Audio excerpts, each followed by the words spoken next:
if you spend a bunch of time and effort to get traffic, they come to that page. The concern is that they actually read it because it's not written for them, and they're not going to become a client because they're like, this is like a computer wrote this, or it's keywords everywhere. You need to write copy that represents your brand, that actually helps them, whether or not they hire you or not. Make it help them, and then they're going to appreciate that and see you as the expert and the brand they want to work with. So put out great, helpful content that you're passionate to put out there. And that's when people are going to start to find the content, read the content, watch the video, whatever it is. And then they'll be like, you know what, this firm or Karen or Juan or whoever, I see like they know what they're talking about. I want to work with them. Welcome to the Throne of Wealth, the podcast that empowers you to reign over your financial future. Each episode brings you tax strategies, wealth building insights, and stories from inspiring entrepreneurs. The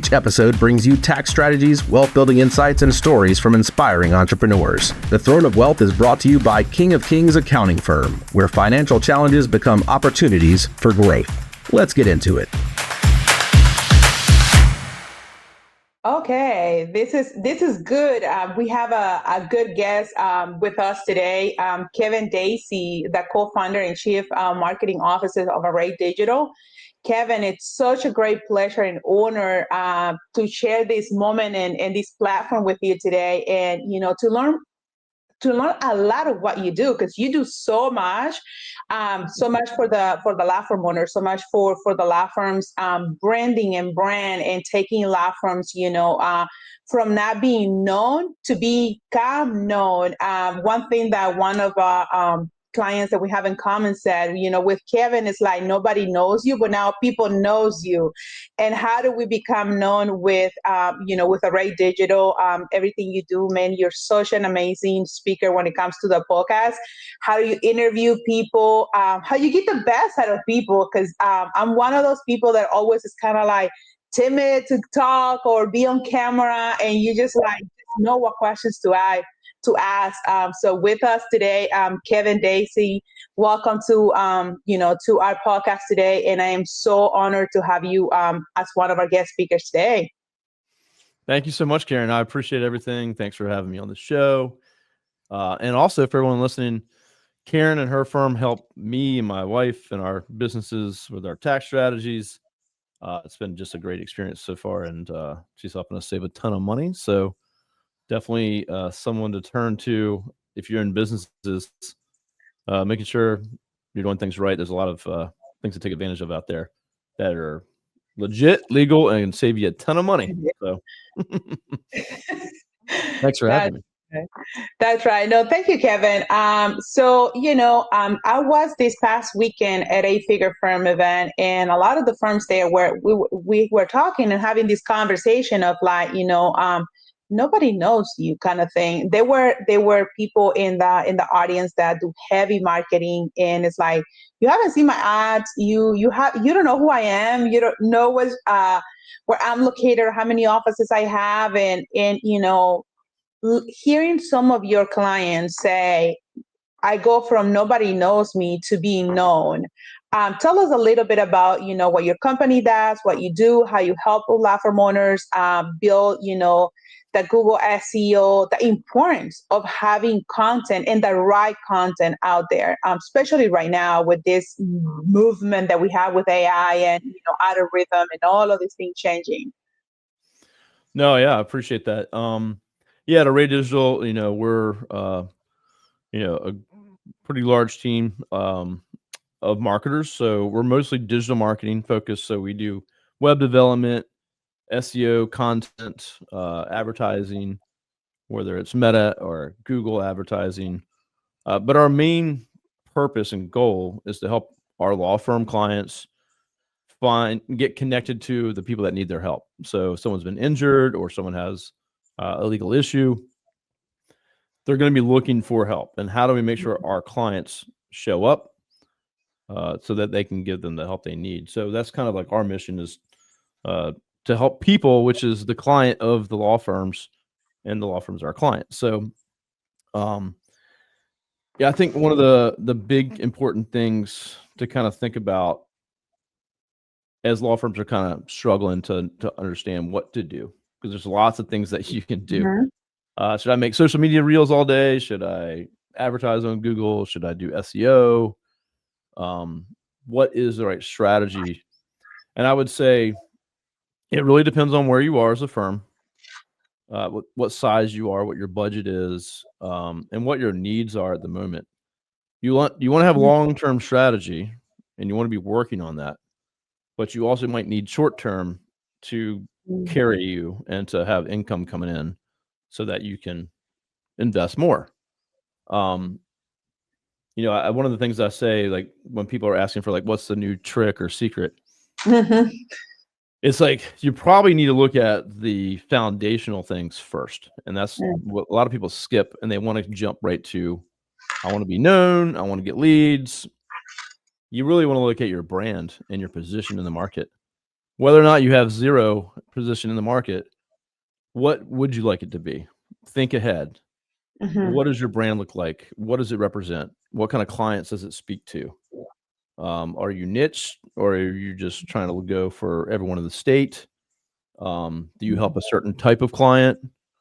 But really look at that and how you want to carry yourself. I would say the owner of the firm, like you, Karen, for King of Kings, you and Juan, you are the brand. You're the ambassadors of the brand. So, what you like and the things that you like to do, it's going to be a reflection of that. So have a brand that's honest and it's transparent. It's who you are as a lawyer or a person should be reflected in that brand, and people are going to be attracted to that. And some people will be not attracted to that. But I think it's that first couple steps that people skip. They just throw a website up. They just throw some stuff out there because they think they need to do these things. And then they end up with this kind of brand that's going in a direction that can't really stand the test of time, and the long-term strategies don't work as well. No, it's crazy that you say it, because now that you were talking about brand, sometimes we don't, we as small business owners, or especially running a practice on a day-to-day basis. I mean, it's hectic, it's busy. I was talking to a client today, and he's like, after 4 years, two of my associates are out. I have to go to court, and I haven't been in court in 4 years. And he just called me just to kind of like let me know, hey, I'm back in court doing an individual. This is they do immigration. And what is that message, right? Because if we're not intentional with our brand, we're always sending a message, the one that we want or the one that we don't want. So it's kind of like going back to what you're saying, being intentional. And the other thing too, Kevin, that it's an eye opener for me right now. There are brands that are very elite, very premium brands, and sometimes because we want this case or we want this in this moment, we go ahead and take something that it's not according to our ideal avatar.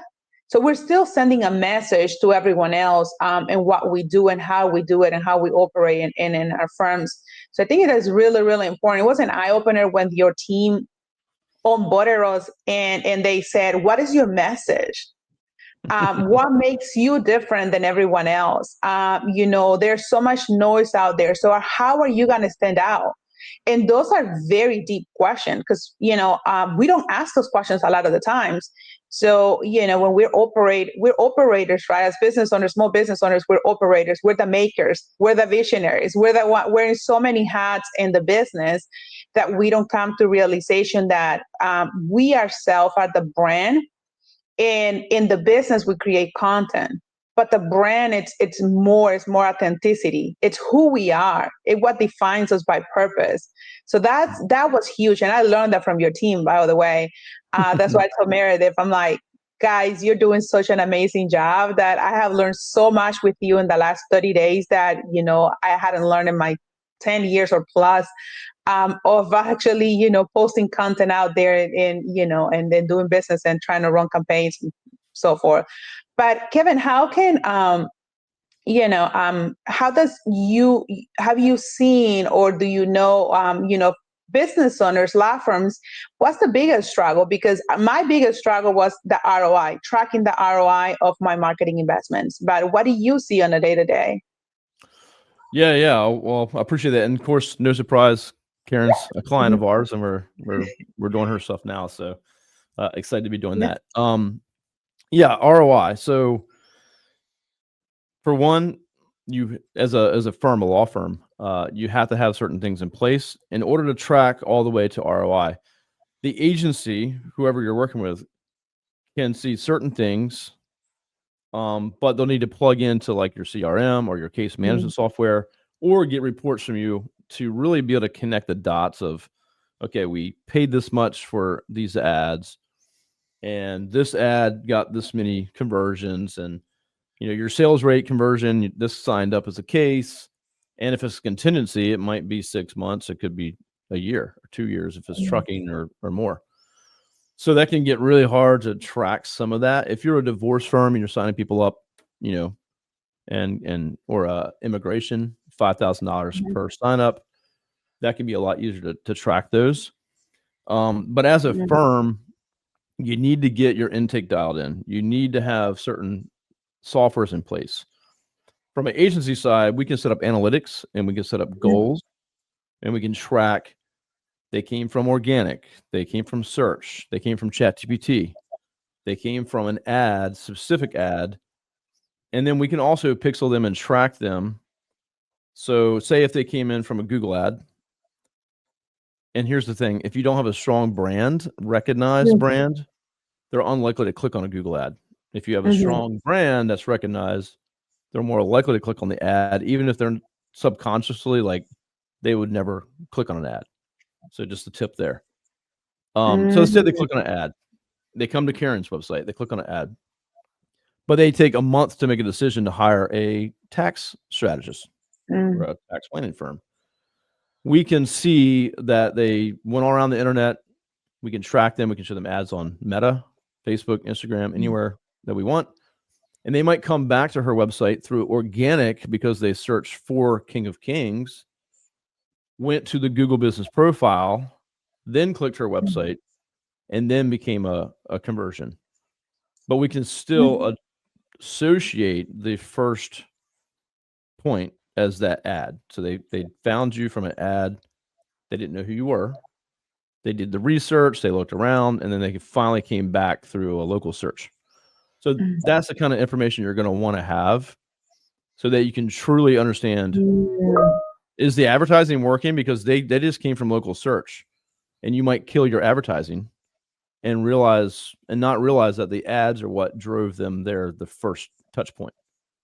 So, you got to have some data to understand what's working, what's not, and have a holistic kind of approach and constantly evaluate that. Just like with taxes or planning, you got to meet often to say, okay, is all of this working, or is this one piece not? Let's get rid of it. This one's working really well. Let's put more money into it. So just sitting down like with your accountant, let's talk strategy. Let's look at the last 30 days, 90 days, and let's look at the next 90 days. Are we on the right track?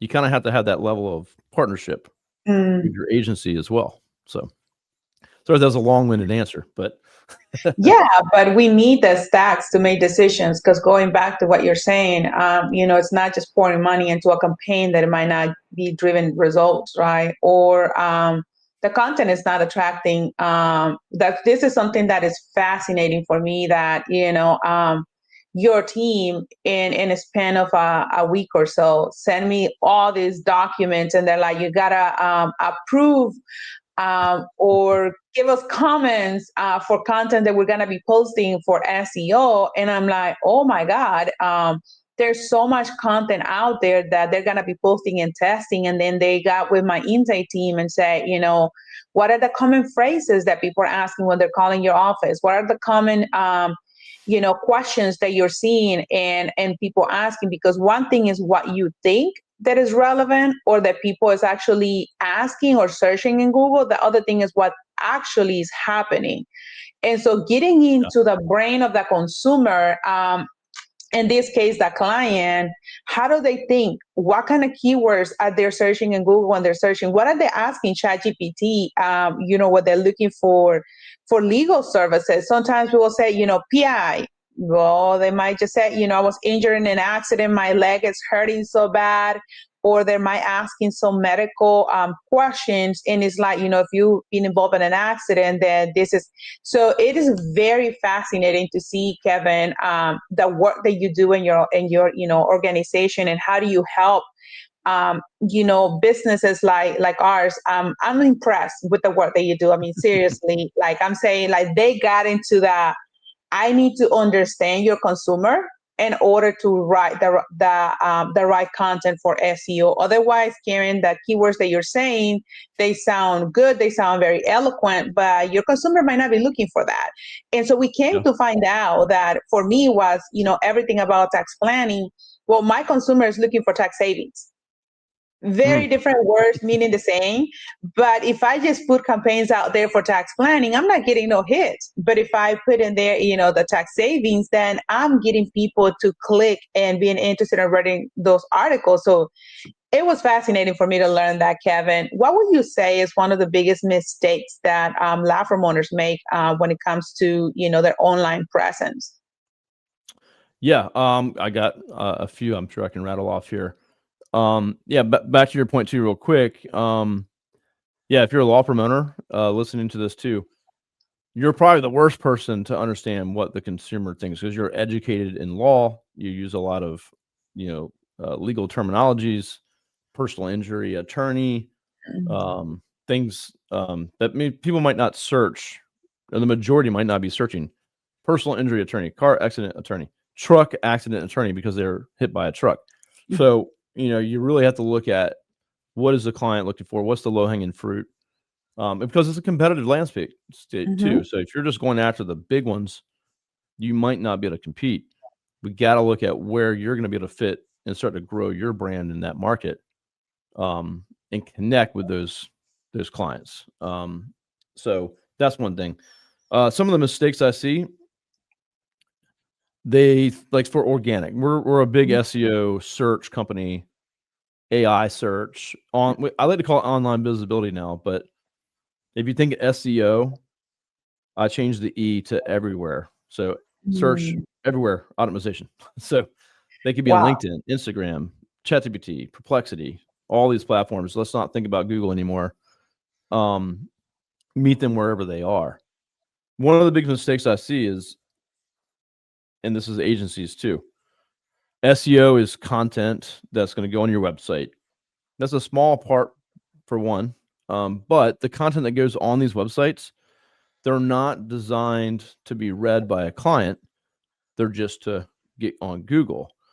And the big problem with that is they're not written in a way that is Karen's brand or Mm. Karen's expertise or her unique thoughts about tax planning, right? And so it's just like everyone's else's crap out there. So my question is, if you spend a bunch of time and effort to get traffic, they come to that page. The concern is that they actually read it, because it's not written for them, and they're not going to become a client because they're like, this is like a computer wrote this, or it's keywords everywhere, everywhere, Mm. everywhere. You need to write copy that represents your brand, that actually helps them, whether or not they hire you or not. Make it help them, and then they're going to appreciate that and see you as the expert and the brand they want to work with. So put out great, helpful content Mm. that you're passionate to put out there. And that's when people are going to start to find the content, read the content, watch the video, whatever it is. Mhm. And then they'll be like, you know what, this firm or Karen or Juan or whoever, I see like they know what they're talking about. I want to work with them. And so most law firms I talked to a law firm yesterday, was getting 30 pieces a month of content. And they haven't read any of it. They don't approve any of it. It just goes out there. So they don't have no clue what all this content that represents them in the market Mm. even says. Is it legally accurate? Does it follow ABA guidelines? And get more importantly, does it even represent their brand? So that's a huge mistake,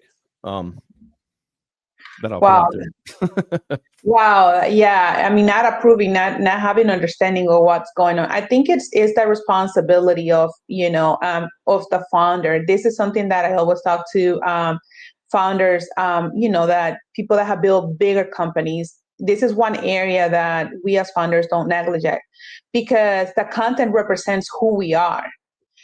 It's a message, or like taking care of that brand, and it doesn't get diluted throughout the years because someone is just generating content. So it's very, very important that we approve the message, and obviously, then we can have an admin person look at the keywords and everything else, but the main message have to be something that the founder needs still a say on that. What would you say for attorneys that are listening today, Kevin? What would be the one thing that they can do right now to start improving their online presence and creating a brand that it's long lasting, I will say? Yeah, good question. For one, what Karen was just saying, somehow as the owner or founder, have a process where you can improve some of this content, at least get some eyes on it. That's going to, again, make sure the message is on point, or have at least someone that's can stay in your place if you're unavailable. So to make sure the content represents the firm and the brand. The bad thing about SEO, it's become a numbers game. How much content can we throw out there to get Google to send people to us? And it's just a bad strategy. You're not going to win the long game. You're just trying to get the short game, and it's just not going to end up where you want it to be. So, if you're just getting started, or if you're just kind of like, I haven't done a lot of marketing online, I've just relied on referrals, then you're going to want to get a nice website established that's professional, fast, and represents you, whether that's different, fun. It doesn't have to look like a law firm standard website. Be yourself. Make sure you're doing video. LeDuc Entertainment, they can help you with that. Great friends of ours. Get video, be open, talk to people, and get your attorneys to engage so they can see you. If you want to have a good brand, but they can't hear or see the founders when they come to the website, they're not going to have that human connection, and they're not going to really see like how you would represent them if you're going to be their attorney. So just get comfortable with the fact that you need to start recording videos. You can start a podcast, all things that you can give your agency to say, hey, turn this into written copy, use this for blogs, use this for our practice area pages. I think you just need to be engaged and not think that the agency is going to be the one that takes care of everything for you. The firm has to be engaged and have a partnership, because it's their brand. They're responsible for a lot of the work. Unfortunately, you pay someone like us, but we still need Karen and Juan to do their stuff. We still need them to bring in videographers and get new headshots and give us the information, because we can't represent their brand by ourselves. So I would just say, make sure you have that kind of partnership. As an owner, don't disconnect from the marketing and brand. You don't need to understand it all, but don't say that's not my interest or my problem. It absolutely is, if you want to build a real brand. That's powerful. Yeah, if we want to build a real brand, because if not, it just goes on what people think or say about us. This is and how they relate to us, right? That sometimes we're not aware of that. That's huge, Kevin. If you want to create a factory, like a systemized law firm that's just gonna, maybe, I'm sure you can have some success with systematizing everything, but think about what you're trying to do, what's your goals. And again, the founder just ends up being, in most cases, the brand. You got Sweet James, you got Morgan & Morgan, Jen Gore. I can name a million of them. Even if they don't want to be the brand, like Jen Gore, she changed her firm to Atlanta Personal Injury to get her name off of it, because she wanted to be able to sell it, or, not be the name. Guess what? She's the brand still. It doesn't matter. Yeah, the founder is still the brand of the company, and that's what creates the big why, and as we exist as an organization, right? So that's very, very important. Kevin, how can people get in touch with you? How can they find you? Anywhere. Well, the Managing Partners podcast is my podcast. I have law firm owners on there. I've had Karen on there. So great place to just get, all kinds of information on how to run a law firm, operations, sales, marketing, everything. But I'm also on LinkedIn. So Kevin Daisey on every platform. That's Daisy with the E in there. And then you can go to arraydigital.com. That's my agency, to take a look and see if we can help you with anything. So You also have a community, Kevin, for those attorneys that are out there and they're struggling. They don't have other community to talk to or bounce ideas. Can you tell us a little bit about your community that you have, your mastermind? absolutely. So over about 4 or 5 years of having the podcast, the Managing Partners podcast, have about 400 owners on the show, from some of the top lawyers in the world to country, to startups. Wow. I've also had Karen on the show that talking tax strategies. The demand was kind of there to start a mastermind, and so we now have a private group. It's about I think 16 at this point. Law firm owners. Karen's in the group, and so we get together twice a month. It's a virtual call right now, twice a month, and we do roundtable discussions with challenges that people are having, and we address them right there live. So we go around the room with other owners in the room that have had similar situations in their law firms, or if I can add to the situation, I will, because I have multiple companies, 50 plus employees. So I've seen a few things. And then and then once a month we bring in an expert speaker to come talk to the group, as well as we have time to share wins and challenges with each other. So it's really going quickly, and it's called the Managing Partners Mastermind. Would love to have you come as a guest if anyone's interested to check it out. And if you want to join us, then we can talk about that too.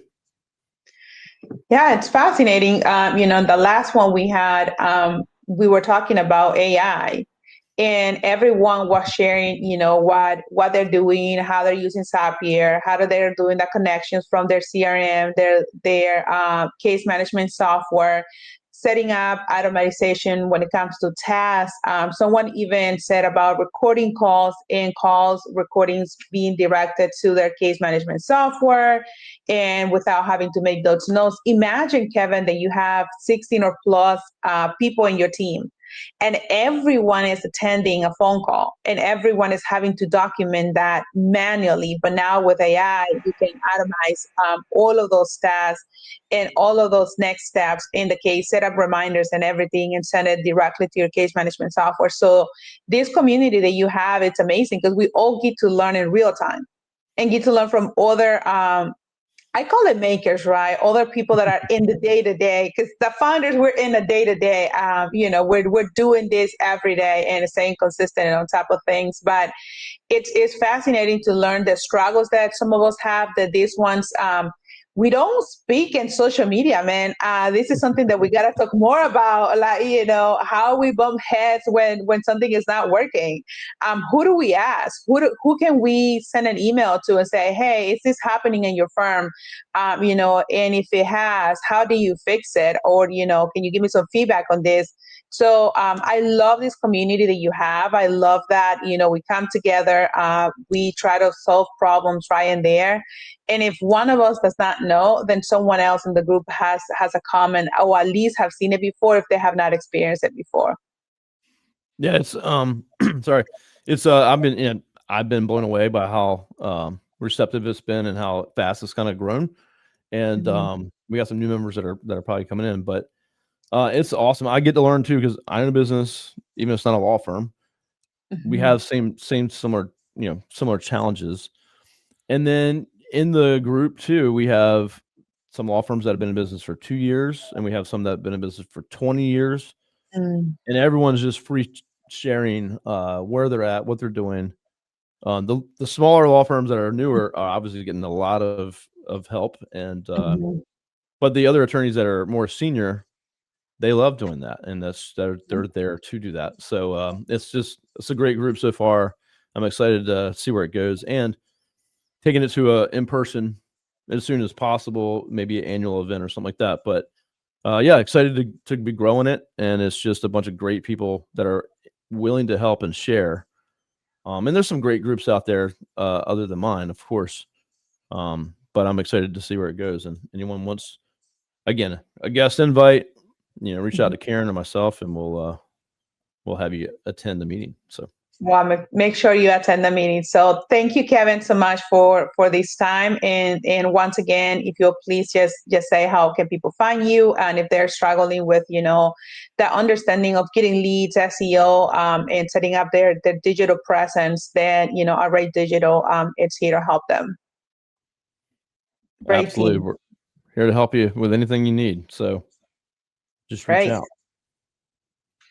Thank you. Thanks for listening to The Throne of Wealth. Be sure to subscribe, share, and leave a review to help others find the show.